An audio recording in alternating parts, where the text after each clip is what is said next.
students, very good afternoon. Good question of light chapter, convex lens. दो तरह के lens होते हैं, कॉनकेव और कॉन्वेक्स। कॉनकेव लेंस को डाइवर्जिंग लेंस बोलते हैं, कॉन्वेक्स लेंस को कन्वर्जिंग लेंस बोलते हैं।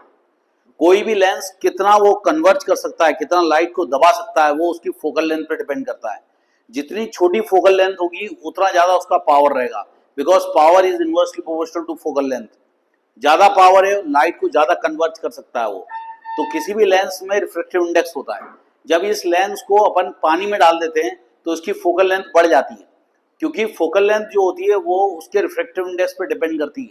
पानी का जो रिफ्रैक्टिव इंडेक्स होता है वो लेंस के रिफ्रैक्टिव इंडेक्स से थोड़ा कम होता है। इस कारण से वो रिजल्टेंट रिफ्रैक्टिव इंडेक्स जो होता है वो कम हो जाता है। रिफ्रैक्टिव इंडेक्स जब कम होगा तो फोकल लेंथ बढ़ जाएगी, यानी कि पावर कम हो जाएगा। ये सब बातें आपको याद रखनी पड़ेगी।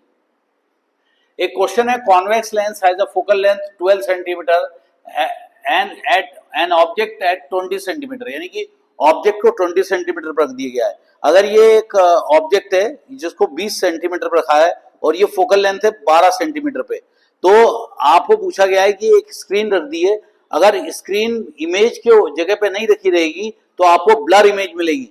तो ये पूछ रहा है कि ये स्क्रीन जो है इसको अवे फ्रॉम द लेंस ले आना पड़ेगा या टुवर्ड्स ऑफ द लेंस ले आना पड़ेगा।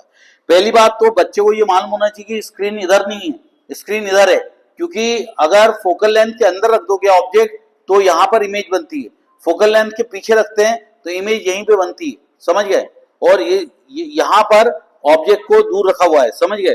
तो ये 2F के पीछे रखा हुआ है, कहीं पे भी रखा हो सकता है।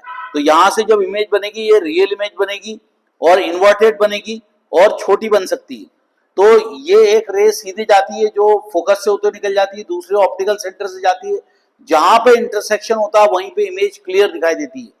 तो यहाँ पर ये क्वेश्चन ऐसा बोल रहा है कि जो इमेज है वो ब्लर पैदा हो रही है अगर हमने स्क्रीन को 23 सेंटीमीटर पर रखा है, यानी ऑप्टिकल सेंटर से ये डिस्टेंस 23 सेंटीमीटर है। तो वो पूछ रहा है कि आपको स्क्रीन को टुवर्ड्स लेंस ले आना पड़ेगा, अवे फ्रॉम द लेंस ले आना पड़ेगा, या पोजीशन बहुत दूर ले आना पड़ेगा लेंस से। और तीसरी बात ये कर रहा है कि either move towards the lens और away from the lens depend upon its nature, मतलब वो कॉनकेव है, कॉन्वेक्स है, ऐसा।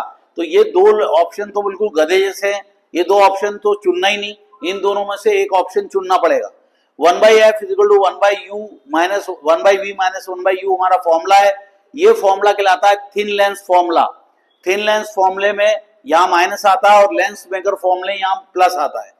आप माइनस यू को इधर ले आओ, आंसर आ जाएगा 1/v is equal to 1/f plus 1/u। Object distance हमेशा माइनस रहता है, इमेज डिस्टेंस इसमें प्लस रहता है, क्योंकि इमेज इस तरफ बन रही है। तो आप क्या करोगे, आपने फोकल डिस्टेंस जो है वो दिया हुआ है वो भी प्लस में रहेगा, उस तरफ रहता है। ये फोकल डिस्टेंस है, जिस डायरेक्शन में रेज जा रही है उसी डायरेक्शन में डिस्टेंस मेजर करते हैं तो पॉजिटिव, जिस डायरेक्शन में रेज जा रही है उसके अपोजिट डायरेक्शन में डिस्टेंस मेजर करते हैं तो नेगेटिव। तो यहाँ पर नेगेटिव क्या होगा, ऑब्जेक्ट डिस्टेंस, क्योंकि ऑब्जेक्ट को इधर रखा हुआ है और इमेज इधर है इसलिए वो पॉजिटिव रहेगी। तो 1 फोकल डिस्टेंस 1/12 और ये इमेज हो जाएगी -20। क्रॉस मल्टीप्लाई करोगे 12 - 20 सॉल्व हो जाएगा 8। उसको सॉल्व करोगे तो 1/30, उल्टा करोगे तो 30 सेंटीमीटर। इसका मतलब इमेज कहाँ बन रही है, 30 सेंटीमीटर बन रही है। जब आप यहाँ पे स्क्रीन रखोगे तभी आपको क्लियर इमेज मिलेगी, यहाँ रखोगे तो ब्लर इमेज मिलेगी। तो स्क्रीन को दूर ले आना पड़ेगा। तो which option is correct, away from the lens. So students आराम से क्वेश्चंस को सॉल्व करो, डरो मत। जब भी ऐसे क्वेश्चंस आते हैं तो क्रॉस मल्टीप्लाई करके सॉल्व करो, ये इधर नीचे वाले आपस में ऐसे सॉल्व करोगे, आपका आंसर रॉन्ग नहीं होगा। So bye bye students, have a nice time, God bless you all. Subscribe करो, शेयर करो अपने दोस्तों को।